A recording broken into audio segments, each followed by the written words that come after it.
अहो, मी तुमच्यासारख्या लोकांना चांगलंच ओळखते. तुम्ही लोक तुमची कामे करून घेण्यासाठी कोणत्याही थराला जाऊ शकता. मोठा आलास मला आपली ओळख आणि नाते सांगायला. तुम्ही कुणाबद्दल काय बोलत आहात हे देखील माहीत आहे का तुम्हाला? नुकत्याच DSP पदावर नियुक्त झालेल्या संगीता मॅडम बडबडत बाहेर आल्या. ऑटो चालक समीरवर रागावत त्याच्या जवळ गेल्या. समीर तिच्याकडे पाठ करून बसला होता.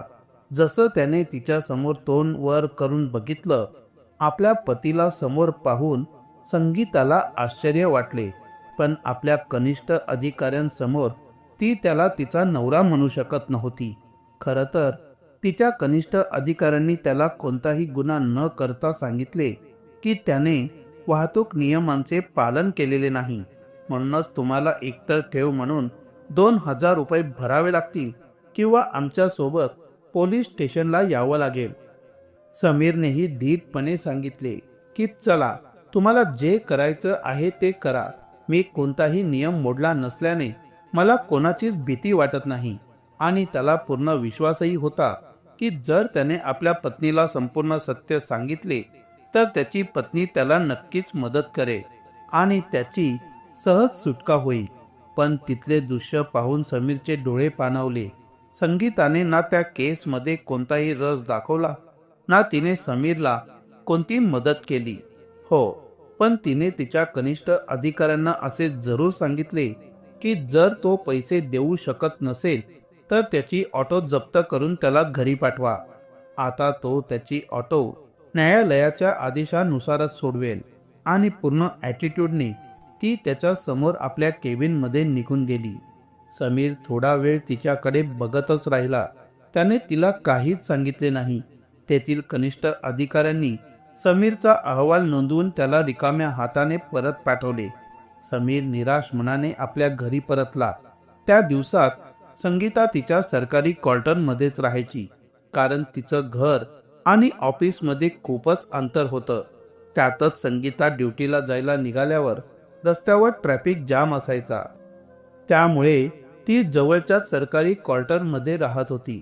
संगीता आणि समीरला एक मुलगाही होता, जो त्याच्या आजी आणि वडिलांसोबत राहत होता. कारण आजी गीताजी यांनी त्याला लहानपणापासून ते आत्तापर्यंत सांभाळले होते. कारण संगीता लग्न होऊन सासरच्या घरी आली तेव्हापासून तिने तिच्या अभ्यासाच्या बहाण्याने घरात कोणत्याही कामात लक्ष दिले नाही की मुलाच्या संगोपनाकडे लक्ष दिले नाही. कदाचित मुलाबद्दल तिला आपुलकी वाटत नव्हती की अजून काही कारण होतं माहीत नाही. देवाने तिला आई होण्याचं सौभाग्य तर दिलं, पण आई म्हणून संगीताने आपल्या मुलाला एक दिवसही जवळ घेऊन स्वतःचे दूध पाजले नाही की त्याला आपल्या कुशीत धरले नाही, त्याचे लाड केले नाहीत. कारण बाळाचा जन्म ऑपरेशनद्वारे झाला होता आणि तिला हवे तेवढे दूधही येत नव्हते ज्याने मुलाचे पोट भरू शकेल. म्हणून मुलाची आजी गीताजी यांनीच त्याला वरचे दूध पाजले. जेव्हा कधी तिचा नातू रडायचा तेव्हा गीताजी याच त्याला बाहेरचं दूध आणून पाजायच्या, त्याची सेवा करायच्या, त्याचे लाड करायच्या. म्हणूनच सोनू पहिल्यापासूनच त्याच्या आजीसोबत राहिला. आजीच त्याच्यासाठी सर्वस्व आहे असं सोनूला वाटायचं. जेव्हा जेव्हा संगीता सोनूवर काही गोष्टींसाठी रागवायची तेव्हा तो आजी गीताजी यांच्याकडे जाऊन लपायचा. त्यामुळे संगीताने त्याला ओरडणेही बंद केले आणि तिच्या अभ्यासावर लक्ष केंद्रित केले. समीरनेही खूप मेहनत करून तिची फी भरण्यासाठी तिला वेळोवेळी पैसे दिले. समीरने 12वी पर्यंतच शिक्षण घेतले होते. त्याच वेळेस वडिलांची तब्येत बिघडली आणि खूप उपचार करूनही त्यांना वाचवता आले नाही. आणि एक दिवस ते पत्नी आणि मुलाला या जगात सोडून निघून गेले. त्यामुळेच आता घराची जबाबदारी समीरच्या खांद्यावर आली. समीर आणि त्याची आई गीताजी यांच्याकडे जे काही पैसे आणि दागिने होते ते वडिलांच्या उपचारासाठीच खर्च केले. आता त्यांना मजबुरीने कठोर परिश्रम करावे लागत होते, तेव्हाच त्यांचे पोट भरू शकत होते. पतीच्या निधनाच्या दुःखाने गीताजी आतून पूर्णपणे तुटल्या होत्या. त्यामुळे त्या जास्त मेहनतही करू शकत नव्हत्या. त्यामुळे समीरला सर्व काही पाहावे लागत होते. शिक्षण घेऊन मोठा अधिकारी होण्याचे समीरचे देखील स्वप्न होते, पण त्याची इच्छाच अपूर्ण राहिली. म्हणूनच जेव्हा त्याला समजले की त्याची पत्नी संगीता हिला पुढे आणखीन शिकण्याची इच्छा आहे, तेव्हा त्याने आनंदाने तिला हो म्हटले. पण गीताजींना माहीत होते की त्या अनुभवी होत्या. संगीता ही कृतज्ञ मुलगी आहे हे त्यांना समजले होते. तिला फक्त स्वतःच्या सुखाची काळजी होती. म्हणूनच लग्नानंतर 2च दिवसांनी तिने समीरला लग्नापूर्वी तिला पुढे शिकवण्याचे वचन दिले असल्याची आठवण करून दिली आणि ती इच्छा पूर्ण करा असेही सांगितले. तिची इच्छा असती तर ती तिच्या वडिलांकडे तिच्या अभ्यासाची फी भरण्यासाठीही पैसे मागू शकली असती, कारण ती तिच्या वडिलांची एकुलती एक मुलगी होती. शिवाय ते तितके सक्षमही होते की ते आपल्या मुलीची फी भरू शकतील. पण एकदाही ती तिच्या वडिलांशी फी बद्दल बोललीही नाही. पण समीरला रात्रंदिवस मेहनत करत असल्याचे पाहून ती एवढे नक्की म्हणायची की तुम्ही रात्रंदिवस असे काम करून मला शिकवत आहात. तुम्हाला एवढी मेहनत करताना बघून खूप वाईट वाटतं. बस फक्त अजून काहीच दिवस समीर, मग बघा आपलेही सुखाचे दिवस येतील. आपणही आरामात बसून आनंदित जीवन जगू. फक्त एकदा का मला सरकारी नोकरी मिळाली तर बघा आपल्याही घरात आनंद मावणार नाही. समीर तिचे बोलणे ऐकून तिच्या प्रेमात वेडा झाला होता. पण आजचे दृश्य पाहून तो आतून पूर्णपणे तुटला होता. तो आपल्या पत्नीबद्दल जितका जास्त विचार करत होता, तितकाच त्याला स्वतःच्या असहाय्यतेवर आणि स्वतःवर रागही येत होता की त्याने तिच्यावर इतका आंधळा विश्वास का ठेवला. त्याने स्वतः इतका अभ्यास का नाही केला. का म्हणून त्याला इतरांच्या पाठिंब्याची गरज पडत होती. त्याला विश्वास होता की संध्याकाळी घरी गेल्यावर संगीता त्याला नक्कीच फोन करेल. पण तिने तिच्या असभ्य वागणुकीबद्दल ना माफी मागितली ना तिने त्याला फोन केला. संगीताच्या ऑफिसमध्ये त्या दिवशी त्यांना दिलेले वसुलीचे टार्गेट पूर्ण झाले होते. त्यामुळे सर्व सिनियर आणि ज्युनियर्स मिळून एकत्र पार्टी करत होते. त्यामुळे तिला घरी पोचायला रात्रीचे 12 वाजले होते. ती इतकी थकली होती की ती घरी पोहोचली आणि अंथरुणावर पडताच झोपी गेली. दुसऱ्या दिवशी ती 9च्या सुमारास उठली. फटाफट स्वतःसाठी नाश्ता बनवला, ते खाल्ले आणि मग तिच्या ऑफिसकडे धाव घेतली. तिथे गेल्यावर तिला आठवलं की समीर आज आपली ऑटो सोडवायला येणार होता, पण तो अजून का आला नाही. तिने समीरला फोन केला, पण समीरने फोन उचलला नाही. संगीताने त्याला सुमारे 7 ते 8 वेळा फोन केला, मात्र त्याने फोन उचललाच नाही. संगीताला वाटले की घरात काही प्रॉब्लेम तर झाला नसेल ना. संध्याकाळी ती घरी पोहोचली. समीर आईच्या मांडीवर डोके ठेवून दुःखी होऊन बसला होता. गीताजी त्याच्या केसांना तेल लावून मालिश करत होत्या आणि समीरचा मुलगा सोनू आजी जवळ बसून काहीतरी लिहित होता. तो त्याच्या वहीत लिहिलेलं कधी त्याच्या आजीला विचारत होता तर कधी त्याच्या वडिलांना विचारत होता. परंतु आई आणि मुलगा दोघेही खोल विचारात मग्न होते, म्हणून त्यांनी सोनूच्या बोलण्याकडे लक्ष दिले नाही. आणि त्याच वेळेस संगीता नेमकी तिथे पोहोचली. सासू आणि पती आपल्या मुलाकडे लक्ष देत नसल्याचे पाहून ती चांगलीच संतापली. तिने सासू आणि पतीवर जोरजोरात ओरडायला सुरुवात केली.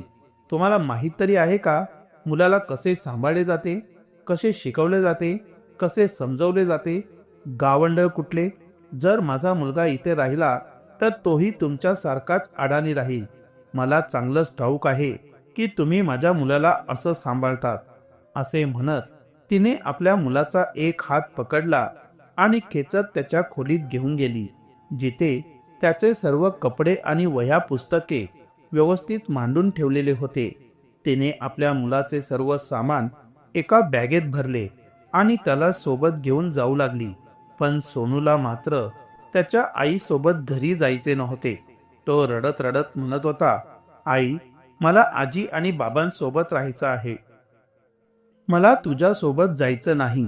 सोनू जास्तच हट्ट करू लागला तेव्हा संगीताने त्याच्या गालावर 2दा चापट मारली आणि म्हणाली, तू मूर्ख आहेस का? तुला पण या मूर्ख लोकांसोबत राहून त्यांच्यासारखे व्हायचे आहे. खबरदार, जर आणखीन एकदाही रडलास तर आणखीन मारीन, असे म्हणत ती मोठे डोळे दाखवू लागली. सोनूने तिच्याकडे पाहिलं तेव्हा तो शांत झाला. मग तिने समीरला विचारले, तू आज तुझी खटारा ऑटो सोडवायला येणार होतास ना? मग काय झालं? का नाही आलास? मी आज सगळी तयारी करून ठेवली होती की तुला तुझी ऑटो सन्मानाने परत मिळवून देईन. पण मला कळत नाही तुला कोणत्या गोष्टीचा राग आहे, की तुझी काही मजबुरी आहे. जे तुझे उदरनिर्वाहाचे साधन आहे त्याच गोष्टीला तू लात मारत आहेस. मला सांग समीर, तू तुझी ऑटो घ्यायला का नाही आलास? तेव्हा समीर म्हणाला, संगीता, मला आता ऑटोची गरज नाही म्हणून मी गेलो नाही. ज्या दिवशी गरज भासेल त्या दिवशी मी नक्की जाईन. संगीताला समजले, मला नोकरी मिळताच आई आणि मुलगा दोघांनाही आरामदायी जीवन जगायचे आहे. पण मीही काही कमी नाही. मी माझ्या कष्टाने कमावलेल्या पैशातील एक पैसाही या दोघांना देणार नाही, असे सांगून तिने आपला मुलगा व त्याचे सामान जबरदस्तीने सोबत नेले. सोनू रडत राहिला की त्याला आई सोबत नाही तर वडिलांसोबत राहायचं आहे. पण तिने ते मान्य केले नाही आणि त्याला ओढून नेले. सोनू विना घर सुन्न झाले होते. त्या दिवशी समीरही जेवला नाही आणि गीताजीही जेवल्या नाहीत. तर दुसरीकडे संगीता जेवणासाठी सोनूच्या विनवण्या करत राहिली. पण तोही जेवण न करता रडतच झोपी गेला. दुसऱ्या दिवशीही त्याने आईचे काहीच ऐकले नाही. संगीता 2 दिवसातच अस्वस्थ झाली. आता ती रागाच्या भरात कधीही त्याच्यावर हात उगारायची. जेव्हापासून DM साहेबांना कळले की संगीताचा मुलगा तिच्याकडे राहायला आला आहे, तेव्हापासून त्याने तिच्या घरी जाणेही बंद केले होते. तो संगीताला सारखा फोन करायचा आणि तिला धमकवायचा की एकतर तू तुझ्या मुलाला त्याच्या वडिलांकडे पाठव किंवा तो घरी येण्याआधी त्याला झोपव. कारण जेव्हापासून संगीता सरकारी क्वार्टरमध्ये शिफ्ट झाली होती तेव्हापासून DM साहेब विनोद रोज कोणत्या ना कोणत्या कारणाने संगीताच्या घरी जात होता आणि तो संगीताचे इतके कौतुक करायचा की तिला स्वतःला सावरताही येत नव्हते. आता संगीताला DM साहेब विनोदजींची ही सवय झाली होती. जोपर्यंत ती 1-2 तास त्यांच्यासोबत वेळ घालवत नाही तोपर्यंत तिला तिचा दिवस पूर्ण झाल्यासारखा वाटतच नव्हता.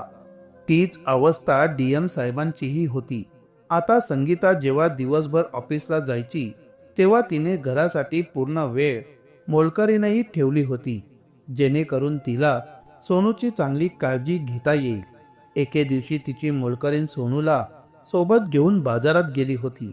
गीताजी देखील काही कामानिमित्त याच बाजारात गेल्या होत्या. सोनूने आजीला पाहताच धावत जाऊन आजीला मिठी मारली आणि रडत रडत म्हणाला, आजी, मला तुझ्या सोबत राहायचं आहे. मोलकरीणने आजूबाजूला पाहिले. तिला सोनू कुठेही दिसला नाही. ती घाबरली. थोडा वेळ शोध घेतल्यावर सोनू एका महिलेच्या हातात असल्याचे दिसले. विचारल्यावर त्या सोनूच्या आजी गीताजी असल्याचं तिला कळलं. तिने सोनूला सोबत यायला सांगितल्यावर तो रडत म्हणाला, आंटी, मला माझ्या आजीकडे राहायचं आहे. कृपया मला आईकडे घेऊन जाऊ नका. तेव्हा तिने गीताजी यांना विनंती केली की ही गोष्ट तिच्या मालकिनीला कळू देऊ नका, अन्यथा त्या तिला नोकरीवरून काढून टाकतील आणि तिला पैशांची खूप गरजही आहे. तेव्हा गीताजी म्हणाल्या, तू अगदी निश्चिंत होऊन तुला बाजारातून जे घ्यायचं असेल ते घेऊन ये. तोपर्यंत मी त्याला समजावते की त्याला त्याच्या आईकडे जावंच लागेल. जेव्हा ती मोलकरीण निघून गेली तेव्हा गीताजी यांनी सोनूला समजावून सांगितले की ती त्याची आई आहे आणि त्यामुळे त्याने तिच्या सोबत राहावं. मग सोनूने जे सांगितलंय ते ऐकून गीताजी यांच्या पायाखालची जमीनच सरकली. सोनूने सांगितले की एक काका रोज आईच्या घरी येतात. आई ते येण्यापूर्वीच मला पटकन झोपायला सांगते. मी झोपलो नाही तर ती मला मारते. कधी कधी तो घाणेरडा काकाही मला मारतो, कारण मला पटकन झोप येत नाही. म्हणून मी झोपेचं नाटक करतो आणि आई आणि ते घाणेरडे काका अनोळखी गोष्टींबद्दल बोलतात आणि हसत राहतात आणि मी मात्र रडत राहतो. सोनूच्या तोंडून या सर्व गोष्टी ऐकून गीताजी यांच्या आपल्या कानांवर विश्वासच बसला नाही. तोपर्यंत मोलकरणीही त्यांच्या जवळ आली. गीताजी यांनी सोनूला समजावून सांगितले की आपण भेटलो होतो ही गोष्ट आईला सांगू नकोस, नाहीतर ती तुला पुन्हा मारेल. मार खाण्याच्या भीतीने तो घाबरला आणि म्हणाला, आजी तू मला घ्यायला लवकर ये. ठीक आहे बाळा, मी आणि तुझे वडील तुला घ्यायला नक्की येऊ, असे म्हणत त्याला त्याच्या मोलकरींसह निरोप दिला. सोनू नाराज होऊन तिथून निघून गेला. आता गीताजी यांना त्या सगळ्या गोष्टी सांगून आपल्या मुलाला दुःखी करायचं नव्हतं, पण तिचीही काही मजबुरी होती, म्हणूनच तिला या सर्व गोष्टी मुलाला सांगाव्या लागल्या. बायकोबद्दल हे सगळं ऐकून समीर थक्क झाला. आई आणि मुलगा या दोघांनी रविवारी सुट्टीच्या दिवशी संगीताच्या क्वार्टरवर जाण्याचा बेत ठरवला. जेव्हा दोघेही अचानक तिच्या घरी गेले, संगीताने दार उघडले आणि अचानक असे त्यांना समोर बघून ती घाबरली, जणू काही तिने एखादा भयंकर प्राणी पाहिला आहे. त्या दिवशी सकाळ सकाळी ती घामाने भिजली आणि थरथरत्या आवाजात म्हणाली, आई आई तुम्ही दोघं इथे असे अचानक, एवढ्या सकाळ सकाळी असं काय झालं की तुम्ही लोक इथे आलात? हो सुनबाई, आम्ही दोघे आई आणि मुलगा तुम्हा दोघांना भेटायला आलो आहोत. आमचं काही चुकलं तर नाही ना? संगीता पुढे काही बोलणारच की समीर पटकन तिच्या घरात गेला. आत गेल्यावर समोरचे दृश्य पाहून त्याला धक्काच बसला. संगीताच्या बेडवर एक तरुण झोपला होता आणि त्याचा मुलगा दुसऱ्या बेडवर विस्कटलेल्या अवस्थेत एकटाच झोपला होता. समीरला राग अनावर झाला. त्याने रागात संगीताच्या अंगावर हात उचलला. दोघांचाही जोरदार बाचाबाची झाली आणि आजूबाजूला खूप आवाज होऊ लागला. त्यांचा आवाज ऐकून डीएम साहेब विनोदही जागा झाला. उठताच तो म्हणाला, संगीता, कोण आहे हा बेअक्कल माणूस? त्यावर संगीता म्हणाली, काय सांगू सर, दुर्दैवाने हाच माझा नवरा आहे. समीर म्हणाला, हो का? आज माझं भेटणं तुला दुर्दैवी वाटतंय, आणि जेव्हा मी रात्रंदिवस मेहनत करून तुझी फी भरत होतो तेव्हा मी या जगातला सर्वोत्तम नवरा होतो. पण आज नोकरी मिळताच तू मोठी अधिकारी झालीस, पैसे कमावू लागलीस, तर मी तुझ्यासाठी निरुपयोगी, अडाणी, गावंडळ, निर्लज्ज नवरा झालोय. तुझ्यासाठी दुर्दैवी झालो. तू आणखीन किती खाली पडणार आहेस संगीता? तुझ्यासारख्या स्वार्थी आणि निर्लज्ज मुलीशी माझं लग्न झालं हेच माझंच दुर्दैव आहे. समीर इतकं बोलताच मध्येच संगीता म्हणाली, समीर, खरं तर हे आहे की माझं विनोद यांच्यावर जीवापाड प्रेम आहे. तुझी इच्छा असेल तर तूही तुझ्यासाठी योग्य अशी कमी शिकलेली मुलगी शोधून तिच्याशी लग्न करू शकतोस. आता तूच विचार कर समीर, मी एवढी शिकलेली सुशिक्षित सरकारी अधिकारी आहे आणि तू साधा रिक्षावाला आहेस. तुला तरी चांगले वाटते का कोणी रस्त्याने चालताना आपल्या जोडीला नावं ठेवले तर? त्या दिवशी तू सहन करू शकशील जेव्हा तुला कोणी बायकोचा गुलाम म्हणतील, तर बायकोच्या कमाईवर खाणारा गरगडी म्हणतील, तेव्हा कुणाकोणाला तू उत्तर देणार आहेस? तुझी समाजात बदनामी व्हायच्या आधी तू तुझा मार्ग वेगळा करून घे, म्हणजे तू पण खुश राहशील आणि मी पण खुश राहीन. मला आशा आहे की तुला माझा मुद्दा चांगलाच समजला असेल. संगीताचे बोलणे ऐकून समीर रागाने थरथर कापत होता, पण आईने दिलेल्या संस्काराने त्याचे हात थांबले होते. नाहीतर त्याने संगीताला इतकं मारलं असतं की तिला पुन्हा कुणाला तोंडही दाखवता आले नसते. पण गीताजी यांनी त्याला थांबवले आणि म्हणाल्या की बेटा, तुझ्या मुलाला पकड आणि चल इथून जाऊ. संगीता असेही तिच्या मुलाचे नखरे उचलून कंटाळली होती. त्यामुळे त्या दिवसात तिला कळून चुकले होते की मूल वाढवणे हे साधे काम नाही. त्यामुळेच तिची ही इच्छा होती की समीरने सोनूला त्याच्या सोबत घेऊन जावे. समीरनेही त्याच्या झोपलेल्या मुलाला उचलले आणि तिथून जाऊ लागला. तेव्हा संगीता निर्लज्जपणे हसली आणि म्हणाली, मिस्टर समीर, तुला एवढी घाई का आहे जाण्याची? जाता जाता एक शेवटचं काम कर, त्यानंतर मी तुला पुन्हा त्रास देणार नाही. समीरने विचारले, अजून काय करायचं बाकी आहे मॅडम? तेव्हा संगीताने घटस्फोटाचे पेपर त्याच्या चेहऱ्यावर मारत म्हणाली, तुला तुझे नाव कसे लिहायचे हे तरी माहीत आहे का? की तुझ्या अंगठ्याचा ठसा लावणार आहेस?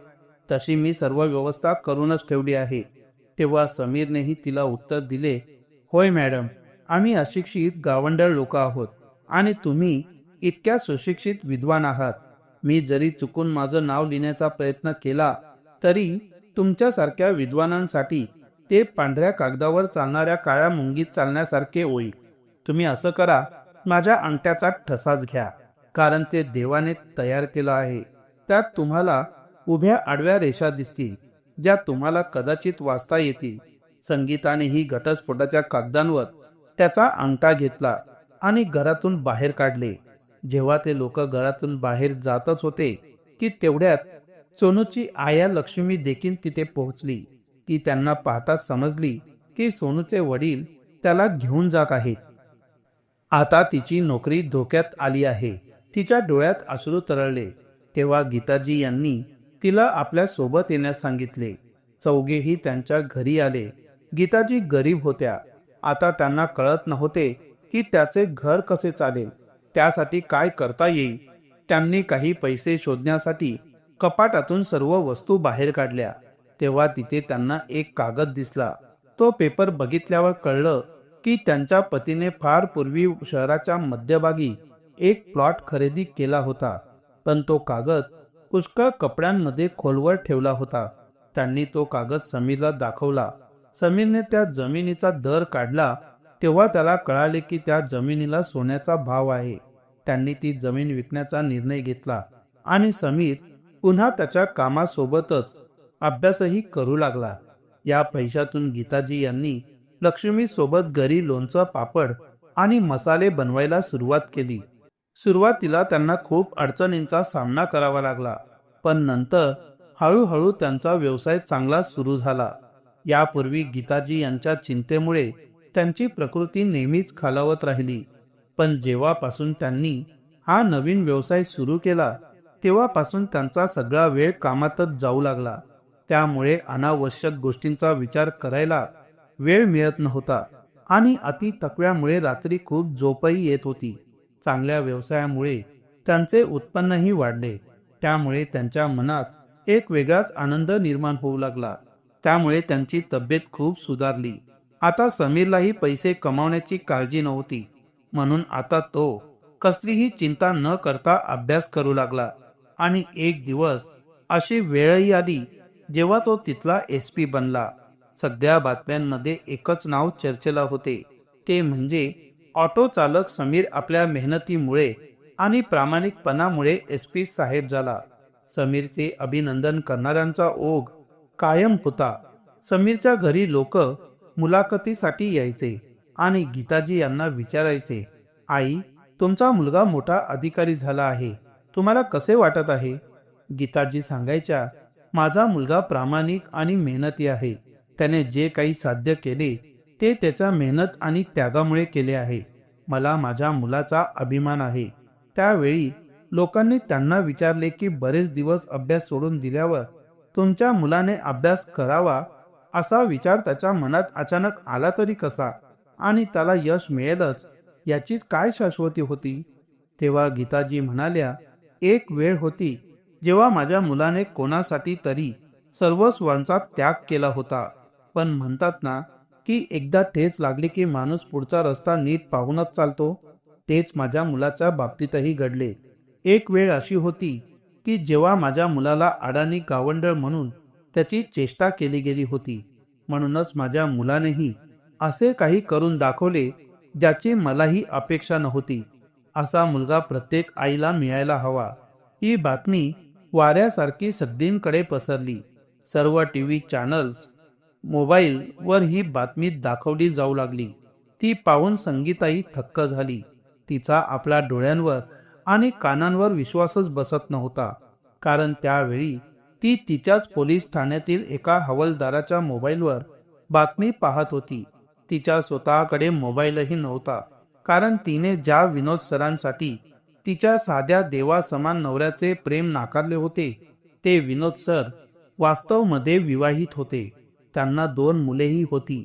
तो तिथे एकटाच राहत होता. त्यामुळे तो संगीताचा वापर करून त्याच्या गरजा पूर्ण करत होता. त्याने संगीताला अशा प्रकारे लाच घेताना फसवले होते की एकदा तो व्हिडिओ सर्वांसमोर आणला की तिची नोकरी धोक्यात येईल आणि ती लाचही संगीताने त्याच्या सांगण्यावरूनच घेतली होती, जेणेकरून दोघांचीही त्यांच्या उज्ज्वल भवितव्यासाठी बचत होईल. भविष्यासाठी शक्य तितके पैसे जमा करून आरामात जीवन जगता येईल. परंतु तिला हे माहीत नव्हते की ती ज्याला तिचे सुखी भविष्य समजत होती तोच तिच्या आयुष्याचा काटा बनून तिला आयुष्यभर टोचणार आहे. संगीताचे आयुष्य आता एखाद्या कठपुतलीसारखे झाले होते. विनोदला हवे तसे तो तिला नाचवत होता. त्याने तिचा मोबाईल फोनही काढून घेतला होता.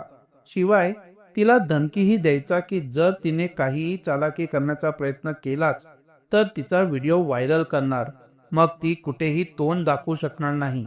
आता प्रत्येक क्षणी संगीताला समीरचे प्रेम, त्याचा निरागसपणा आठवतो की प्रत्यक्षात समीरचे प्रेम निस्वार्थ आणि निर्मळ होते, पण ती विनोद सारख्या खोट्या माणसाच्या फसवणुकीच्या जाळ्यात अडकून स्वतःच्या पायावर धोंडा मारून घेतला.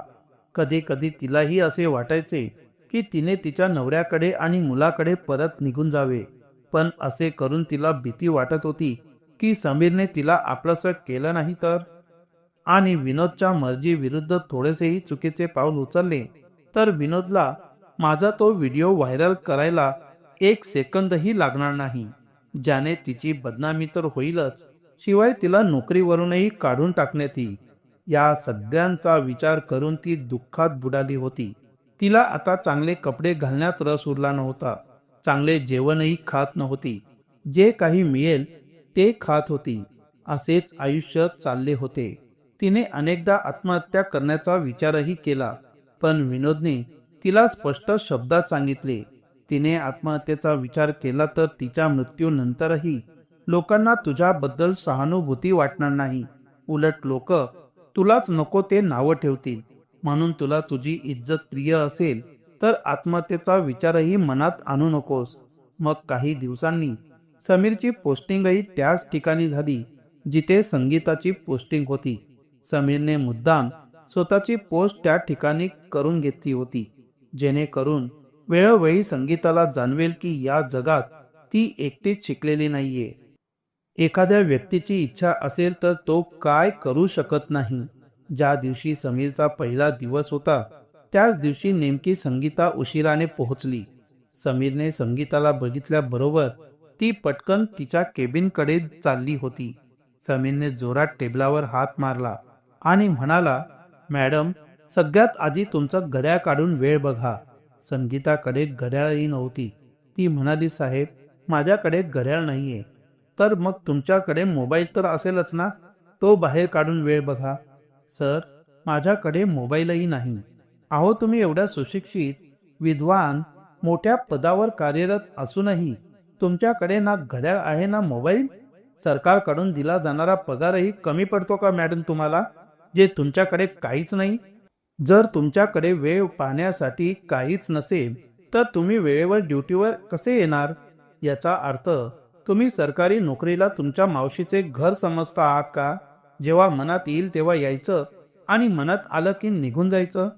असं तर नाही ना की तुम्हाला तुमच्या कुटुंबातील सदस्यांकडून मोकळा वेळ मिळत नाही, म्हणून तुमचं तुमच्या कामात लक्ष लागत नाही. तुम्हाला काम करावंसं वाटत नसेल तर तुम्ही नोकरी सोडा आणि घरीच बसा. तुमचे शिकलेले, लाखोंची कमाई करणारे तुमचे सुशिक्षित पती DN साहेब त्यांच्या पगारापेक्षा तर लाच घेऊनच जास्त कमावत असतील. आता जा. तुमच्यासारख्या सौंदर्यवती राणी फक्त राजवाड्यात बसून आराम करण्यासाठीच असतात. इथले काम आमच्यासारख्या सुशिक्षित, कष्टाळू, प्रामाणिक अधिकाऱ्यांना सांभाळणे चांगलेच जमते. आणि लक्षात ठेवा मॅडम, माझी पोस्ट तुमच्या पोस्टपेक्षा वरची आहे. तुम्हाला तुमची सुरक्षितता हवी असेल तर रोज वेळेवर ड्युटीवर या, नाहीतर दुसऱ्या दिवसापासून तुम्ही फक्त विनोदजींचे पाय दाबताना दिसणार. तुमच्या केबिनमध्ये तुमच्यासारख्या निष्काळजी अधिकाऱ्याची अजिबात गरज नाही. रडत रडत संगीता तिच्या केबिनमध्ये निघून गेली. तिला समीरच्या खांद्यावर डोकं ठेवून रडावंसं वाटत होतं. तिला तिचे सर्व दुःख आणि वेदना त्याला सांगायच्या होत्या, पण तो अधिकार तिने गमावला होता. दुसऱ्या दिवशी सर्व स्टाफ मेंबर्सनी SP साहेबांसाठी म्हणजेच समीरसाठी स्वागत पार्टीचे आयोजन केले होते, ज्याबद्दल संगीताला विचारण्यात आले आणि तिने फक्त होकारार्थी उत्तर दिले. सर्व व्यवस्था त्यांच्या कनिष्ठानेच केली होती. जेव्हा संगीताला समीरसाठी काही शब्द बोलायला सांगितले, तेव्हा सुरुवातीला तिला स्टेजवर यायचंच नव्हतं आणि जेव्हा ती आली तेव्हा तिला समोर समीर सूटबूटमध्ये दिसला. समीर इतका देखणा दिसत होता की संगीताच्या तोंडून एक शब्दही निघत नव्हता. तिने माईक पकडून जसा बोलण्याचा प्रयत्न केला, ती अशक्तपणामुळे जोरात चक्कर येऊन खाली पडली. पटापट तिला उचलून हॉस्पिटलमध्ये नेण्यात आले. डॉक्टरांना तिच्या बेहोशीचे कारण विचारले असता ती भरपूर अशक्त असल्याचे सांगण्यात आले. समीरला समजत नव्हते की एवढा पगार मिळाल्यावरही एकट्या संगीताला अशा गोष्टींची कमी पडते की ती स्वतःसाठी काही चांगलं विकत घेऊ खाऊ शकत नाही. पण त्याने विचार केला की त्याला काय करायचं आहे. तिच्याबद्दल विचार करून म्हणून त्याने तिचा विचार करणे सोडून दिले. एके दिवशी संगीता एका केसच्या निमित्ताने समीरच्या केबिनमध्ये गेली. तिला वाटले की आज ती त्याला सर्व काही सांगेल, पण विनोदने तिच्यावर नजर ठेवण्यासाठी स्वतःचा एक गुप्त हेरही ठेवला होता. तिथेही तो तिच्यावर लक्ष ठेवून होता. त्यामुळे तिची इच्छा असूनही ती त्याला काहीच सांगू शकली नाही. एके दिवशी संगीताची बाजारात गीताजी यांच्याशी टक्कर झाली. गीताजी खेचून म्हणाल्या, "ए मुली, बघून चालता येत नाही का?" तेव्हा संगीता म्हणाली, "आई, मला माफ करा." गीताजी म्हणाल्या, "तू कोण आहेस जी मला आई म्हणालीस?" संगीता खरोखर ओळखीचीही वाटत नव्हती आणि गीताजी त्या दिवशी घाईघाई चष्मा घालायलाही विसरल्या होत्या. तेव्हा संगीता म्हणाली, "आई, मी संगीता आहे, तुमचा नातू सोनूची आई." "अरे, कोण संगीता? मी कोणत्याही संगीताला ओळखत नाही. माझा नातू सोनूची आई खूपच पूर्वीच वारली आहे." "नाही आई, तुम्ही असं बोलू नका." "आई, तुम्ही जे काही बोलत आहात ते अगदी बरोबर आहे. मी याच लायक आहे, पण मला एक संधी मिळू शकत नाही का?" "अरे, तुला एक संधी आणि कशासाठी? अच्छा, आता माझ्या लक्षात आले. थोडासा रुबाब पाहिला नाही की आपल्या आजूबाजूला भीक मागायला. ए मुली, मी एकदा सांगितलं ना की माझ्या नातवाची आई खूप पूर्वीच वारली आहे आणि मला तुझ्याशी कोणतंही नातं ठेवायचं नाही. मग का म्हणून अशी चिपकते आहेस? तू इथून शांतपणे निघून गेलीस तर बरं होईल. नाहीतर मी आरडाओरड करून लोकांना जमा करून सांगेन की ही महिला माझा छळ करत आहे. मग विचार करून ठेव की तुझे एवढं मोठं पदही निघून जाईल." संगीताने विचार केला की जर खरंच असं झालं तर तिला कुठेच तोंड दाखवता येणार नाही. त्यामुळे तिथून शांतपणे निघून जाणेच तिला योग्य वाटले. हा प्रकार विनोद साहेबांनाही कळताच त्यांनी त्यांना बेदम मारहाण केली. त्याने तिला इतका मारला की तिच्या हातातील बांगड्या तुटल्या. तोंडातून रक्तस्राव सुरू झाला. मारहाणीमुळे तिच्या हातावर आणि पायावर काळ्या निळ्या रंगाच्या खुणा उमटल्या होत्या. आता ती तिचे दुःख कोणाला सांगणार हेही तिला समजत नव्हतं. कारण जेव्हापासून तिने समीरला सोडून विनोदला पकडले होते, तिचे आई वडील हा धक्का सहन करू शकले नाही आणि एक एक महिन्याच्या अंतरावर दोघांचेही निधन झाले आणि तिच्या भावाने आई वडिलांच्या मृत्यूला तिलाच जबाबदार धरले. त्यामुळेच तिच्याशी त्याने सर्व नाती तोडली होती. संगीतालाही तेव्हा काहीच फरक पडला नव्हता, जोपर्यंत विनोद तिच्याशी चांगला वागत होता. पण जेव्हापासून तोच तिला त्रास देऊ लागला, तेव्हापासून तिला तिचा प्रत्येक गुन्हा आठवू लागला. त्या दिवशी विनोदने तिला बेदम मारल्यावर संगीता त्याला म्हणाली, "तुला जे करायचं आहे ते कर, मी कोणाला घाबरत नाही." असं म्हणत ती न घाबरता थेट समीरच्या घरी गेली. तिथे जाऊन तिने दारावरची बेल वाजवली. तेव्हा समीरने दार उघडले आणि संगीताला एवढ्या रात्री समोर बघून तो आश्चर्याने तिला म्हणाला, "कोण आहेस तू आणि तुला कोणाला भेटायचं आहे?" संगीता जोर जोरात रडत म्हणाली, "समीर, मला माफ कर. माझ्याकडून मोठी चूक झाली. तुझे प्रेम आणि त्याग ओळखण्यात मी मोठी चूक केली. समीर, प्लीज मला माफ कर. प्लीज मला एक संधी दे." समीर हसत हसत म्हणाला, "अरे, तू तीच संगीता आहेस जिला माझ्यासारख्या अशिक्षित माणसासोबत जगायलाही लाज वाटत होती. असे स्वतःच्या तोंडून तू सांगितलं होतंस. मग आज काय झालं की ती माझ्यासोबत जगण्यासाठी रडून रडून भीक मागत आहे? आज तुला माझ्यासारख्या अशिक्षित माणसाच्या सोबत चालण्याची राहण्याची लाज नाही वाटणार का? जा, तुला जिथे जायचं आहे तिथे जा. तू तुझ्या इच्छेप्रमाणे तुझे आयुष्य जगायला मोकळी आहेस. असे म्हणत त्याने दार बंद केले. तोपर्यंत विनोदही तिथे पोहोचला. त्याने तिचे केस पकडून तिला आपल्या गाडीत ओढले आणि म्हणाला, तू एवढा मोठा गुन्हा करशील आणि तो तुला सहज माफ करेल असे तुला वाटलेही कसे? जेव्हा तू तुझ्या नवऱ्याची झाली नाहीस, ज्याच्यापासून तुला एक मुलगाही आहे, मग तू माझी काय होणार? स्वार्थी लालची बाई, आता मी तुला दाखवतो स्वातंत्र्य म्हणजे काय असते ते. असे म्हणत त्याने तिला नेऊन एका खोलीत बंद केले. संगीता रडतच राहिली. त्याच्या हातापाया पडत राहिली. दार उघडण्यासाठी धडपडत राहिली. पण त्याने दार उघडले नाही. त्याने तिचे सर्व पैसे, दागिने, एटीएम मधून बँकेतील सर्व पैसे काढून घेतले आणि पळून गेला. आणि तो व्हिडिओ देखील व्हायरल केला, ज्यामध्ये ती लाच घेताना दिसत होती. सगळे लोक तिच्याबद्दल वाईट साईट बोलू लागले. तिला नोकरीवरून निलंबितही करण्यात आलं. काही दिवसांनी संगीताच्या मानसिक स्थितीमुळे आणि भुकेने तहानलेले व्याकुळ होऊन तिचा मृत्यू झाला. तिचा मृत्यूनंतरही कोणीच तिला चांगलं म्हटलं नाही. सगळेच तिच्या चारित्र्यावर बोट ठेवून थू करत राहिले. तर मित्रांनो, तुम्हाला काय वाटतं? समीरने संगीतासोबत जे काही केलं ते योग्य केलं का? की संगीताला माफ करून तिच्यासोबत पुन्हा संसार करायला हवा होता? तुमचे मत आम्हाला कमेंट बॉक्समध्ये नक्की कळवा. पुन्हा भेटूया अशाच एका हृदयस्पर्शी कथेसोबत. तोपर्यंत जय हिंद, जय भारत. थँक्यू.